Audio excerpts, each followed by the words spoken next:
அனைவருக்கும் அன்பு மிகுந்த வணக்கம். செல்வராமாயணம் என்னும் இலக்கண பாடல்களும் இலக்கிய சுவையும் கொண்ட புதிய ராமாயண காவியத்தை புனைய வைத்த என் இறைவன் ராமனை நன்றியுடன் வணங்கி மகிழ்கிறேன். செல்வராமாயணம் பருவம் 3 அயோத்தி பருவம், காலம் 6 அமைதி நதிக்காலம். துன்பமிக்க தவ வாழ்க்கையை ஏற்க வனம் செல்லும் உங்களுக்கு எமது வாழ்த்துகள் என்று அமைச்சன் சுமந்திரன் உரைத்தல்.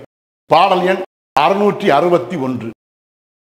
எனினும் யான் சொல்லுகிறேன் என் உயர்ந்த அன்புடை நீர் மனித குலம் மாண்புறவே மாதவமாம் துன்பம் ஏற்கும் இனிய பணி மங்களமாய் இனிதடைந்தே வெந்திடவே கனிந்திதய வாழ்த்துரைத்தன் கடமை வழி சென்றிடுவேன். இதுவே 661வது பாடல். இந்த பாடலுக்கான விளக்கத்தை காண்போம். எனினும் யான் சொல்லுகிறேன் என் உயர்ந்த அன்புடை நீர் என்ற முதல் வரிக்கான விளக்கம்.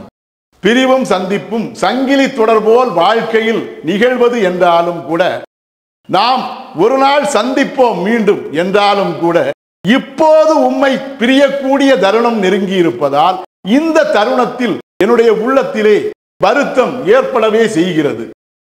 ஆகவே என்னுடைய உள்ளத்தில் ஏற்படும் அந்த துயரங்களை எண்ணங்களை உம்மிடம் பகிர்ந்து கொள்ள ஆசைப்பட்டே யான் இந்த கருத்துக்களை உம்மிடம் உரைக்கிறேன்.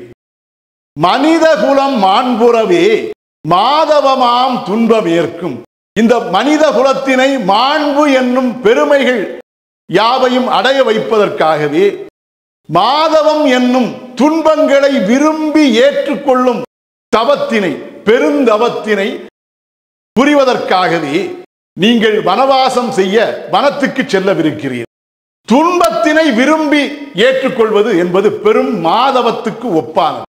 அத்தகைய நீங்கள் செய்யக்கூடிய அந்த பணியானது இனிய பணி மங்களமாய் இனிதடைந்தே வென்றிடவே, உங்களுடைய இனிமை மிக்க அந்த தவப்பணியானது மங்களம் என்னும் நிறைவு தரும் இன்பமுடனே வெற்றியை, முழுமையான வெற்றியை அடைந்திடவே கனிந்திதய வாழ்த்துரைத்தன் கடமை வழி சென்றிடுவேன். என்னுடைய உள்ளம் கனிந்த வாழ்த்துகளை உங்களுக்கு உரைத்து என்னுடைய கடமை என்னும் அயோத்தியிலே எனக்கு எஞ்சியிருக்கக்கூடிய கடமைகளை செய்வதற்காக கடமை வழி என்னும் அயோத்திக்கு செல்லக்கூடிய அந்த வழியிலே, அந்த பாதையிலே யான் சென்றிடுவேன் என்று அமைச்சன் சுமந்திரன் ராமன் முதலான மூவரிடமும் உரைத்தான். இதுவே 661வது பாடலுக்கான விளக்கம். செல்வராமாயணத்தின் 662வது பாடல் மற்றும் அதன் விளக்கம் ஆகியவற்றை அடுத்த பகுதியில் காண்போம். செல்வராமாயணத்துக்கு உங்கள் அன்பையும் ஆதரவையும் தொடர்ந்து தருமாறு அன்போடு கேட்டுக்கொள்கிறேன். அனைவருக்கும் நன்றி, வணக்கம்.